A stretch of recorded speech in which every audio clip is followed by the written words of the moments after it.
ತುಮಕೂರಿನಲ್ಲಿ ನಾಳೆ ಸಮಾವೇಶವನ್ನು ಇಟ್ಕೊಂಡಿದ್ದೇವೆ.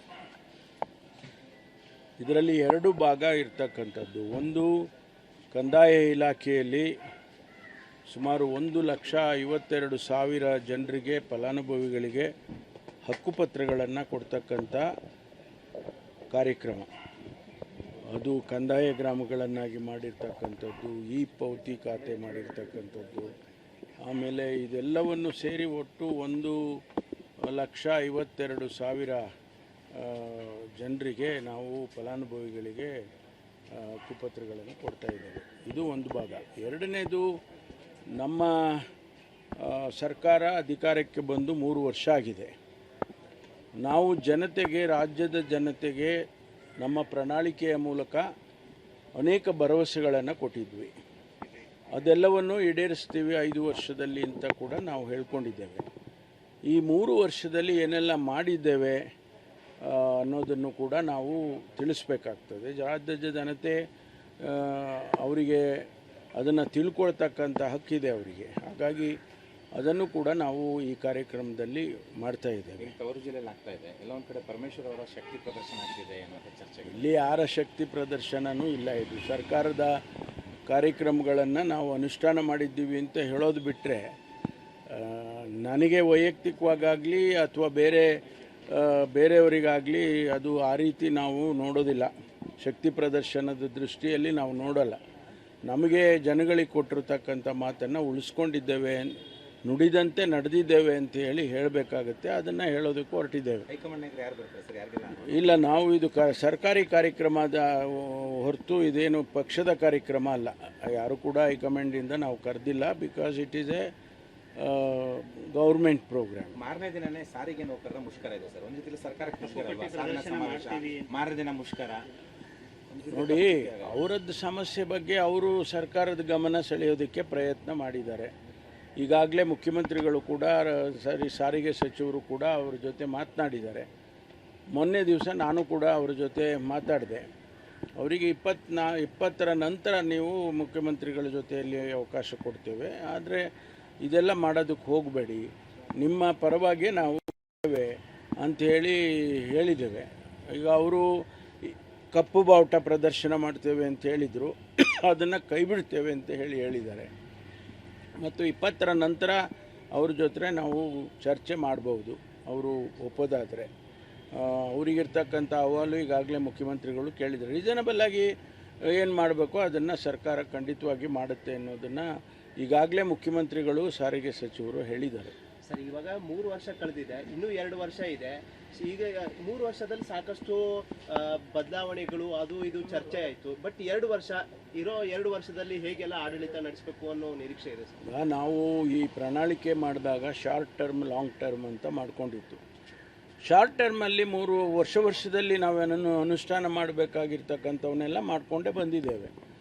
Long term projects, irrigation project ಇರ್ಬೋದು ಅಥವಾ ಇನ್ಫ್ರಾಸ್ಟ್ರಕ್ಚರ್ ಪ್ರಾಜೆಕ್ಟ್ ಇರ್ಬೋದು, ಅದೆಲ್ಲ ಲಾಂಗ್ ಟರ್ಮ್ ಆಗಿ ಆಗುವಂಥದ್ದು. ಅದನ್ನು ಪ್ರಾರಂಭ ಮಾಡಬೇಕಿಲ್ಲ, ಅದನ್ನು ನಾವು ಮಾಡ್ತಕ್ಕಂಥದ್ದು ಈ 2 ವರ್ಷದಲ್ಲಿ ಮಾಡ್ತೀವಿ. ಸರ್ಕಾರದಲ್ಲಿ ಒಂದಷ್ಟು ಬದಲಾವಣೆಗಳಾಗ್ತವೆ 3 ವರ್ಷ ಆದಮೇಲೆ ಸರ್ಕಾರಕ್ಕೆ ಚರ್ಚೆಗಳು ನಡೀತಾ ಇದೆ ಸರ್. ಪುನರ್ರಚನೆ ಅಥವಾ ಅಧಿಕಾರ ಹಸ್ತಾಂತರ ಏನಾದರೂ ಒಂದು ಬದಲಾವಣೆ ಅದೇ ಬೇರೆ ವಿಚಾರ. ನಾವು ಇಲ್ಲಿ ಅಭಿವೃದ್ಧಿ ದೃಷ್ಟಿಯಿಂದ ನಾವು ಈ ಕಾರ್ಯಕ್ರಮ ಮಾಡ್ತಾ ಇದ್ದೇವೆ.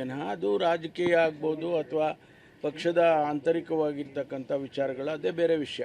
ಅದನ್ನು ಇದರಲ್ಲಿ ಮಿಕ್ಸ್ ಮಾಡೋಕ್ಕೆ ಹೋಗೋದಿಲ್ಲ ನಾವು. ತುಮಕೂರಿನಲ್ಲಿ ನಾಳೆ ಸಮಾವೇಶವನ್ನು ಇಟ್ಕೊಂಡಿದ್ದೇವೆ. ಇದರಲ್ಲಿ ಎರಡು ಭಾಗ ಇರ್ತಕ್ಕಂಥದ್ದು. ಒಂದು, ಕಂದಾಯ ಇಲಾಖೆಯಲ್ಲಿ ಸುಮಾರು 1,52,000 ಜನರಿಗೆ, ಫಲಾನುಭವಿಗಳಿಗೆ ಹಕ್ಕುಪತ್ರಗಳನ್ನು ಕೊಡ್ತಕ್ಕಂಥ ಕಾರ್ಯಕ್ರಮ.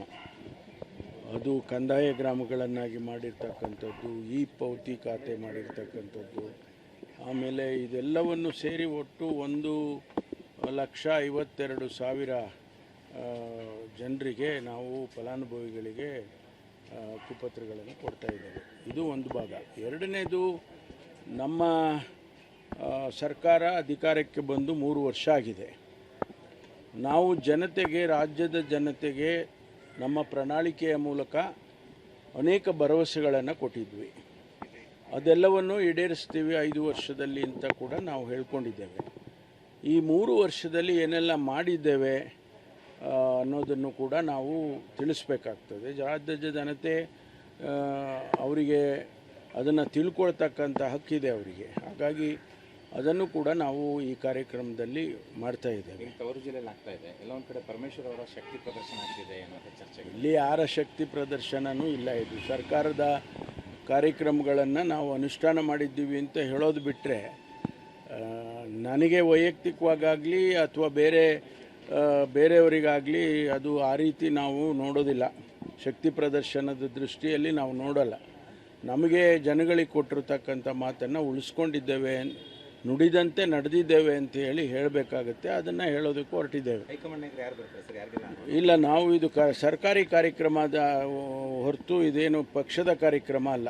ಯಾರು ಕೂಡ ಹೈಕಮಾಂಡಿಂದ ನಾವು ಕರೆದಿಲ್ಲ. Because it is a government program. ಮಾರನೇ ದಿನನೇ ಸಾರಿಗೆ ನೌಕರರ ಮುಷ್ಕರ ಇದೆ ಸರ್. ಒಂದು ರೀತಿಯಲ್ಲಿ ಸರ್ಕಾರಕ್ಕೆ ಮುಷ್ಕರ ಅಲ್ವಾ? ಸಾಧನ ಸಮಾವೇಶ, ಮಾರನೇ ದಿನ ಮುಷ್ಕರ.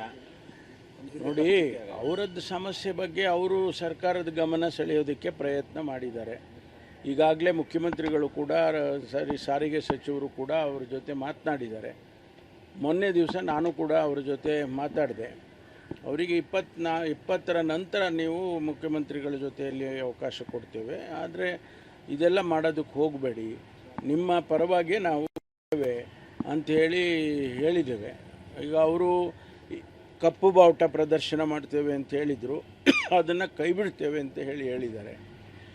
ಮತ್ತು 20ರ ನಂತರ ಅವ್ರ ಜೊತೆ ನಾವು ಚರ್ಚೆ ಮಾಡ್ಬೋದು, ಅವರು ಒಪ್ಪೋದಾದರೆ. ಅವರಿಗಿರ್ತಕ್ಕಂಥ ಅಹವಾಲು ಈಗಾಗಲೇ ಮುಖ್ಯಮಂತ್ರಿಗಳು ಕೇಳಿದ್ದಾರೆ. ರೀಸನಬಲ್ಲಾಗಿ ಏನು ಮಾಡಬೇಕೋ ಅದನ್ನು ಸರ್ಕಾರ ಖಂಡಿತವಾಗಿ ಮಾಡುತ್ತೆ ಅನ್ನೋದನ್ನು ಈಗಾಗಲೇ ಮುಖ್ಯಮಂತ್ರಿಗಳು ಸಾರಿಗೆ ಸಚಿವರು ಹೇಳಿದ್ದಾರೆ. ಸರ್, ಇವಾಗ 3 ವರ್ಷ ಕಳೆದಿದೆ, ಇನ್ನೂ 2 ವರ್ಷ ಇದೆ. ಈಗ 3 ವರ್ಷದಲ್ಲಿ ಸಾಕಷ್ಟು ಬದಲಾವಣೆಗಳು ಅದು ಇದು ಚರ್ಚೆ ಆಯಿತು. ಬಟ್ 2 ವರ್ಷದಲ್ಲಿ ಹೇಗೆಲ್ಲ ಆಡಳಿತ ನಡೆಸಬೇಕು ಅನ್ನೋ ನಿರೀಕ್ಷೆ ಇದೆ ಸರ್? ನಾವು ಈ ಪ್ರಣಾಳಿಕೆ ಮಾಡಿದಾಗ ಶಾರ್ಟ್ ಟರ್ಮ್, ಲಾಂಗ್ ಟರ್ಮ್ ಅಂತ ಮಾಡ್ಕೊಂಡಿತ್ತು. ಶಾರ್ಟ್ ಟರ್ಮಲ್ಲಿ 3 ವರ್ಷದಲ್ಲಿ ನಾವೇನನ್ನು ಅನುಷ್ಠಾನ ಮಾಡಬೇಕಾಗಿರ್ತಕ್ಕಂಥವನ್ನೆಲ್ಲ ಮಾಡಿಕೊಂಡೇ ಬಂದಿದ್ದೇವೆ.